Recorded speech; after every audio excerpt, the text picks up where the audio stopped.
Fyodor Dostoevsky, in his cornerstone work, The Brothers Karamazov, gives us, of many interesting thoughts, the enigmatic statement: people, even the wicked, are much more naive and simple-hearted than we suppose. This seemingly paradoxical claim begs the question: can evil truly coexist with innocence? At first glance, the very notion of innocent evil appears contradictory. Evil, we often assume, demands a conscious choice, a deliberate embrace of darkness. Innocence, on the other hand, implies a lack of guile, an unawareness of the consequences of one's actions.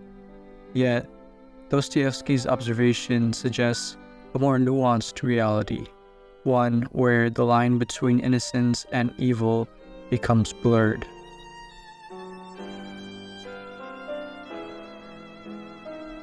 One implication of the innocence of evil people lies in the concept of moral ignorance.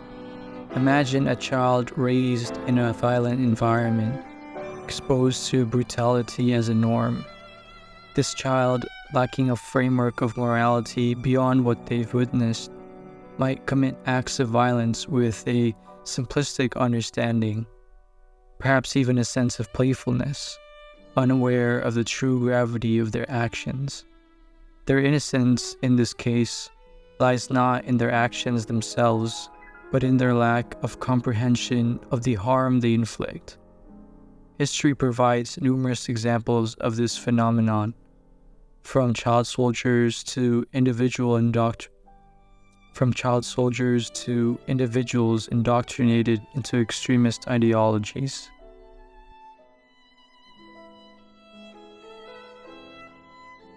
Another dimension of innocent evil arises from the power of self-deception. We often construct narratives to justify our actions, even the most heinous. A corrupt politician might convince themselves that they are acting for the greater good, rationalizing their misdeeds through a warped sense of morality. This self-deception allows them to maintain a sense of innocence, even as they perpetrate evil. Dostoevsky himself explored this theme in characters like Raskolnikov and in Crime and Punishment, where the protagonist justifies murder through a philosophical construct.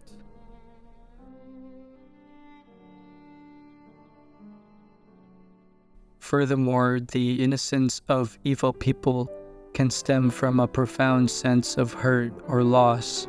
A person driven to violence by a traumatic experience, a victim of abuse seeking revenge, might retain a part of themselves that yearns for good, yet their actions are fueled by a twisted sense of justice or a desperate need for release.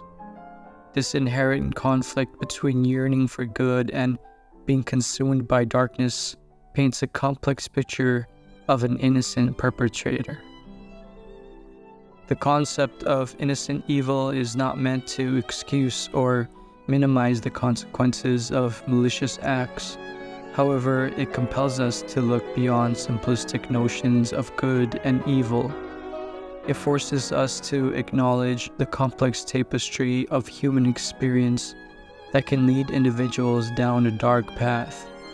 By recognizing the possibility of innocent evil, we can approach questions of justice and rehabilitation with a more nuanced understanding, perhaps by addressing the root causes of this paradox: lack of moral education, social injustice, or untreated trauma. We can begin to dismantle the very conditions that allow evil to flourish with a facade of innocence.